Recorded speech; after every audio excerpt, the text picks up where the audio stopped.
Welcome back everybody, my name is Tucker, and in today's video we're going to be looking back at 10 things about the NBA that I got right and wrong throughout 2019. And this is always an interesting video for me. Typically I like to do this at the end of the year just to kind of talk about some of the things that I predicted. And I don't typically predict a lot of things, but there are plenty of things in this video that are notable about the NBA that I got either right or wrong. And I think it's really important for me to do this, one, so I can go back and look and see why I got things right or wrong, but also just to admit that obviously I'm not perfect and I'm not going to get every single thing right on this channel, but I'm going to put out whatever I think is the right thing at the time. So with that said, let's get to the first thing that I was right about in 2019, and that was that Kevin Durant was going to leave the Golden State Warriors. Basically, since the whole Draymond KD fight thing that went on, I was sitting there thinking, yeah, this guy's going to leave. And I mentioned it in a couple of different videos. Specifically, I talked about why he could be leaving. And eventually I came to the conclusion that, yeah, there's no way that he is going to stay. And obviously that ended up being true.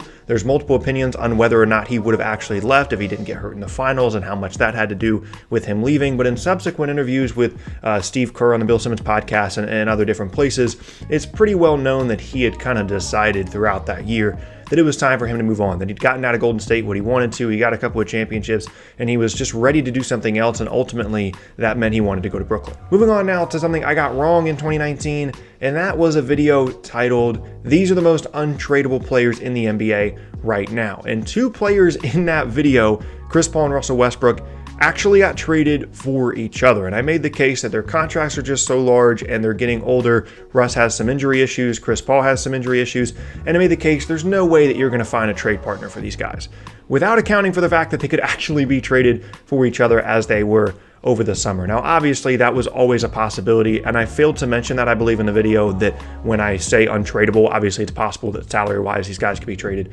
for each other, but that was a kind of out-of-nowhere trade that came about, but I definitely got that one wrong. Next up now, in terms of things that I got right, there's a video titled, "Why the LA Clippers Are a Legit NBA Free Agency Destination." And I can remember putting out this video. I made a lot of good points in it. I was proud of this video. And there were plenty of people in the comment section saying, no, there's no way that they're going to get anybody big in free agency. There's no way anybody's going to go there. It's the Clippers. People just aren't going to want to play for them.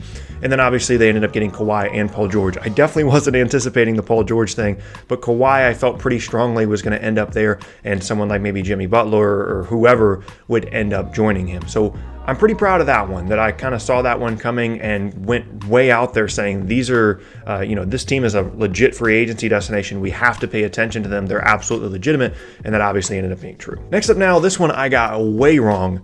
I was really confident about Team USA's chances of winning the World Cup over the summer. I made a video talking about how just because there were a lot of stars dropping out didn't mean that it was a bad thing, and there was actually a lot of positive things that would come out of this, not only for Team USA, but the players in the NBA that were participating in the tournament for Team USA.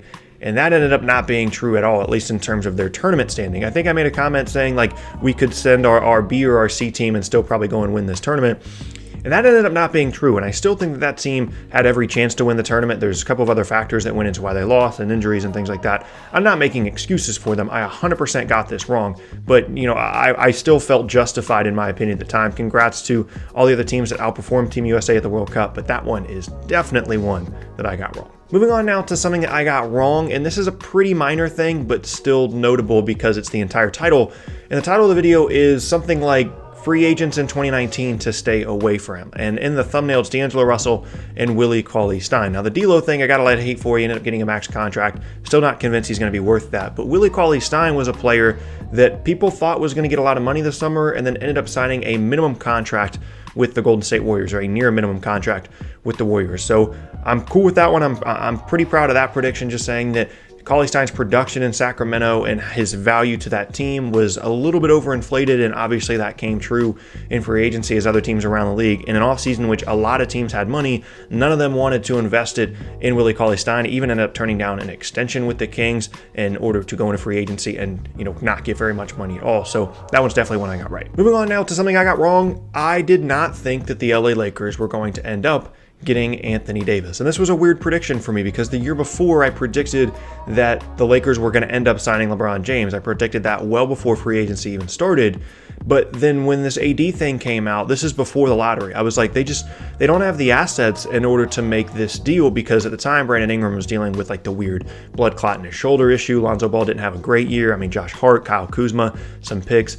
But I just thought there were other teams that had more to offer, like the Boston Celtics, teams like that around the league that I felt like were in a much better position to make this move for AD.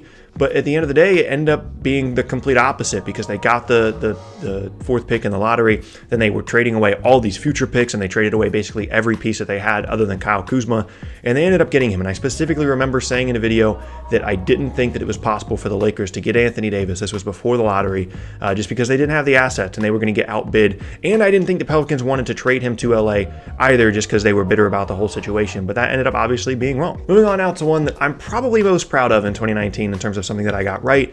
And I predicted that Kevin Durant and Kyrie Irving were going to sign with the Brooklyn Nets. This is pretty far in advance of the actual decision being made. It wasn't like months and months before, but this was before free agency started, before KD announced that he was going to sign in Brooklyn.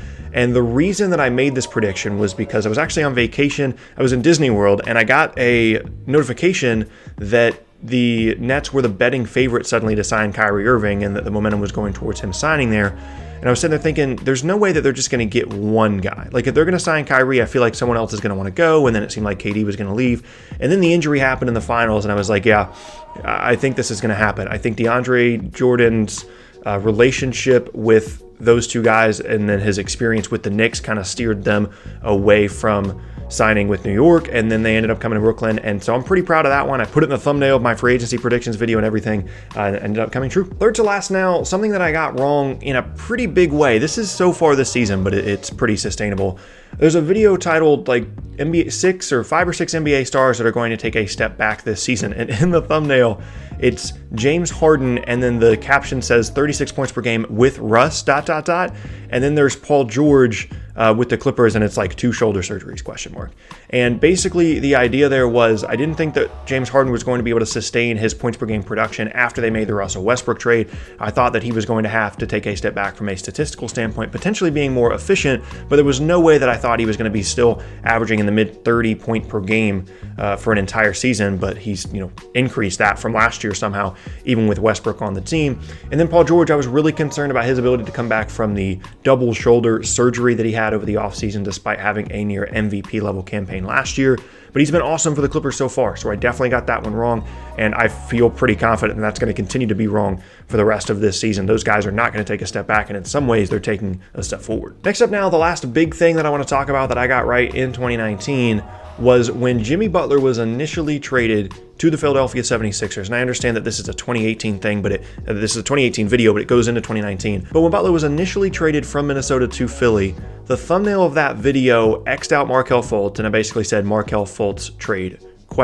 And my thinking was, they got Jimmy Butler, they've got this core of Embiid and Simmons and Butler, they look like they're going to be pretty good moving forward, but they also had the ability to sign a max contract player in free agency if they traded away and dumped some salaries like Markelle Fultz.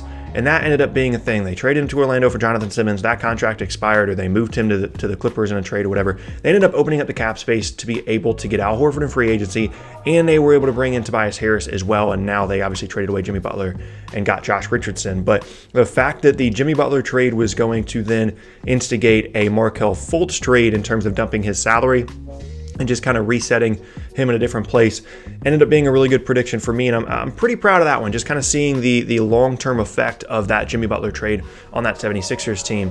I'm pretty proud of that one. And then last up now, in terms of something that I got wrong, this one threw me for a loop, and it's the fact that Kemba Walker ended up going to the Celtics.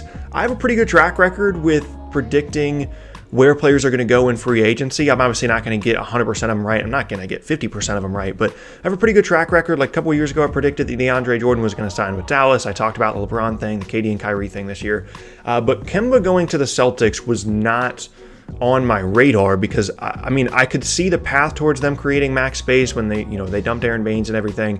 But I figured that this was going to be a team that was going to go for more of a long play rather than immediately replacing Kyrie. I also didn't anticipate Al Horford turning down his player option in a way that was not going to allow him to come back to Boston. I figured if he was going to turn that down, it would have been to restructure his deal, or he would accept it just to get another big payday and then be a free agent next offseason.